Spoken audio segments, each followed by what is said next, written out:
With the recent acquittal of former UH student Tyler Strong, Kaleo wanted to check everybody's opinion on the trial and whether UH is doing enough to prevent sexual assault on campus.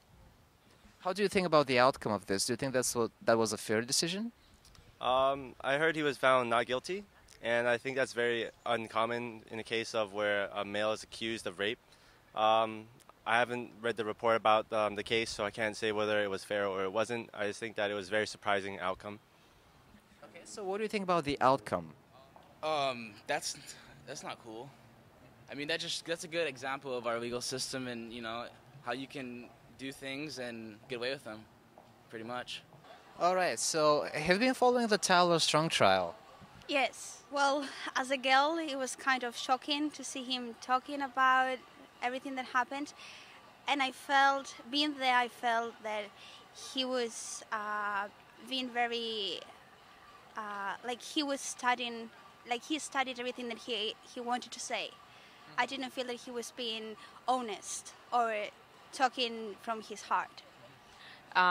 In the court, I could see that he was really guided by the lawyer, and her was more natural. All right, so have you been following the Tyler Strong case? Yes, I have. What is your opinion about the outcome? A little disappointed, I guess. It's a little disappointing, like his terminology of saying that she was drunk and like the clothes that she was wearing and stuff. He was like trying to elicit a response of like kind of that she was asking for it. So I guess that kind of rubs me the wrong way. Right. So do you think the outcome of the trial was fair?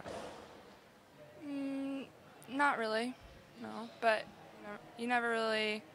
I mean, the only people who really know what happened are the two that were there that night. So there's really no way of really telling exactly what happened. So. Do you think UH is doing enough to prevent sexual assault on campus?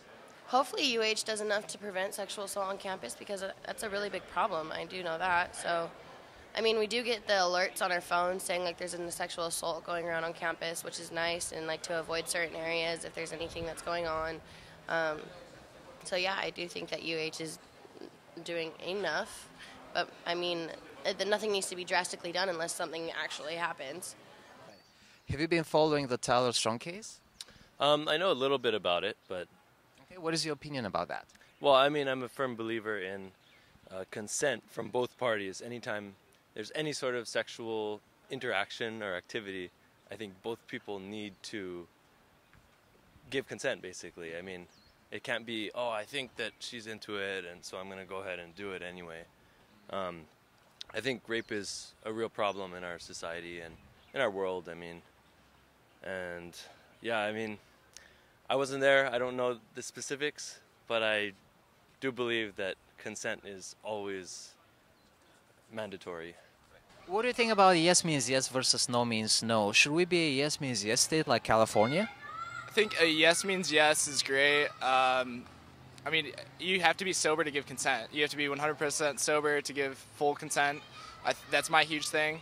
If somebody says no, and you have to really say, hey, do you want to have sex with me? And if they say no, then stop right there. You have to stop. If they say yes, okay. But an even better way of doing that, you could get it by text, and then you have a document of it and saying, yes, I give consent to having sex with you, and you have to make sure that person is sober during that time. Could you retract your consent after the fact?